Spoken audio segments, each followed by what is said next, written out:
श्री गणेशाय नमः। जय माता दी।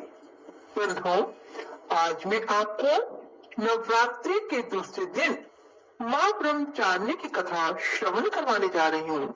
माँ ब्रह्मचारिणी का स्वरूप कैसा है, माँ ब्रह्मचारिणी को किस वस्तु का भोग लगता है और माँ ब्रह्मचारिणी की पूजा अर्चना से क्या फल प्राप्त होता है। बंधुओं, चैत्र नवरात्रि के दूसरे दिन माँ दुर्गा के द्वितीय स्वरूप माँ ब्रह्मचारिणी की पूजा अर्चना की जाती है।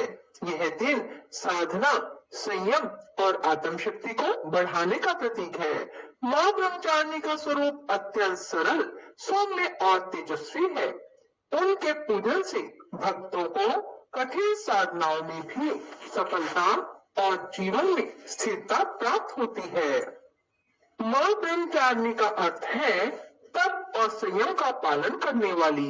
उनका स्वरूप तपस्विनी का है। उनके दाहिने हाथ में जपमाला और बाएं हाथ में कमंडल है। माँ ब्रह्मचारिणी का आभा मंडल शीतलता और ऊर्जा से भरा हुआ है। माँ ब्रह्मचारिणी ने भगवान शिव को पति रूप में प्राप्त करने के लिए कठोर तप किया था। हजारों वर्षों तक केवल फल फूल और बाग में निर्जल रहकर तपस्या कर उन्होंने तप कर चरम स्तर प्राप्त किया। माँ ब्रह्मचारिणी की उपासना से आत्म बल, संयम और कठिन परिस्थितियों में धैर्य प्राप्त होता है।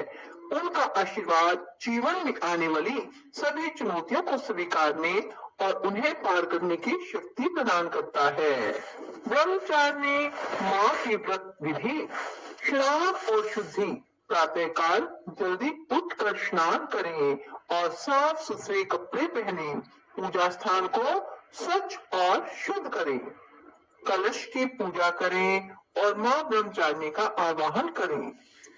फूल, रोली, अक्षत, धूप दीप, घी, जपमाला, पंचामृत और कमल का फूल माँ ब्रह्मचारिणी को अर्पित करें। माँ को चीनी या मिश्री का भोग लगाएं, क्योंकि इन्हें शुद्धता और सौम्यता का प्रतीक माना जाता है। ओम देवी ब्रह्मचारिण्ये नमः मंत्र का जाप करें। माँ की आरती करें और भोग लगाएं। व्रत पालन दिन भर करें। फलाहार और सात्विक भोजन ग्रहण कर सकते हैं। माँ ब्रह्मचारिणी की कथा इस प्रकार है। पूर्व जन्म में देवी ने हिमालय के घर पुत्री रूप में जन्म लिया और नारद जी के उपदेश से भगवान शंकर को पति रूप में प्राप्त करने के लिए घोर तपस्या की। इस कठिन तपस्या के कारण इन्हें तपश्चर्नी अर्थात ब्रह्मचारिणी नाम से अभिहित किया गया। 1000 वर्ष तक इन्होंने केवल फल फूल खाकर बिताए और 100 वर्ष तक केवल जमीन पर रहकर शाक पर निर्वाह किया। कुछ दिनों तक कठिन उपवास रखे और खुले आकाश के नीचे वर्षा और धूप के घोर कष्ट सहे। 3000 वर्षों तक टूटे हुए बेलपत्र खाए और भगवान शंकर की आराधना करती रही। इसके बाद तो उन्होंने सूखे बेलपत्र खाना भी छोड़ दिया। कई हजार वर्षों तक निर्जल और निराहार रहकर तपस्या करती रही। पत्तों को खाना छोड़ देने के कारण ही इनका नाम अपर्णा पड़ गया। कठिन तपस्या के कारण देवी का शरीर एकदम क्षीण हो गया।